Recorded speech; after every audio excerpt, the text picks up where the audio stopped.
বাঘবৰ জনিয়াৰ প্ৰত্যেকজন মানুহ বাংলাদেশী বুলি আপুনি প্ৰমাণ কৰক আৰু মই কৈছো বাঘবৰ জনিয়াৰ প্ৰত্যেকজন মানুহ বাংলাদেশী নহয় আপুনি প্ৰমাণ কৰক কাইলৈ মই আপোনাৰ ভৰিত ধৰি সেৱা কৰিমগে এই মুখ্য সম্পাদক পদ মই এৰি দিম কিমান সুবিধাবাদী হলে মানুহে ইমান জঘন্য আৰু নিকৃষ্ট কথা ক'ব পাৰে মুখেদি ওলাব পাৰে এবাৰ নিজক খুধক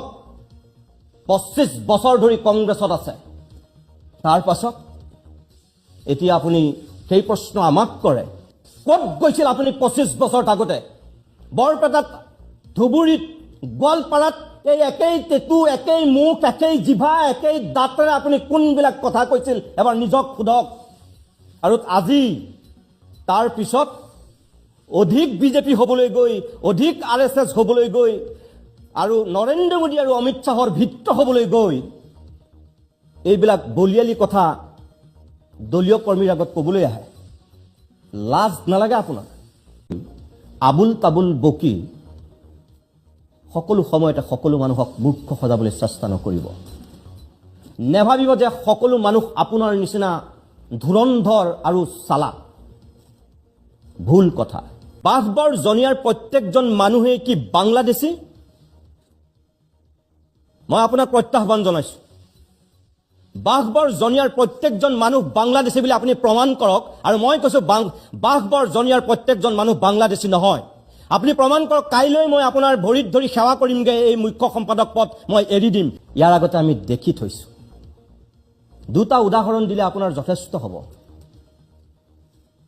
কিৰিপ চলিহা যদি মংগলদৈ সমষ্টিৰ পৰা আপুনি জিকাব নোৱাৰে তেনেহলে আপুনি ৰাজনীতি বাদ দিম বুলি কৈছিল কিন্তু কিৰিপ চলিহা হাৰিল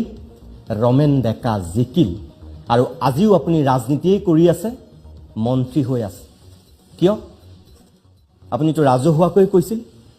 কিয় বাদ নিদিলে ৰাজনীতি যেতিয়া কংগ্ৰেছৰ পৰা বিজেপিলৈ আপুনি ধপলিওৱাৰ এটা কুচকাৱাজ কৰিছিল সাংবাদিকে যেতিয়া আপোনাক সুধিছিল তেতিয়াতো আপুনি কৈছিল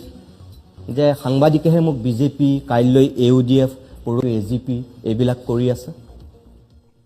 কিন্তু তাৰ পিছত আপুনি বিজেপিলৈতো আহিল সংবাদ মাধ্যমে কোৱাৰ দৰে আপোনাৰ মুখৰ কথাৰ কি ভেলু আছে আজি আপুনি এনেকৈ কৈছে নৰেন্দ্ৰ মোদীক জোতা আৰু চেণ্ডেলেৰে ঠেলাৱালা ৰিক্সাৱালাই চৰিয়াব বুলি কৈছিল আজি সেই নৰেন্দ্ৰ মোদীৰ ভৰি নুচুলে আপোনাৰ জীৱন বৃথা তৰুণ গগৈয়ে আপোনাক গাখীৰ খুৱাই ডাঙৰ কৰিছিল আৰু সেই তৰুণ গগৈ কোনে তেখেতৰ ব্ৰহ্ম তালুত বিগত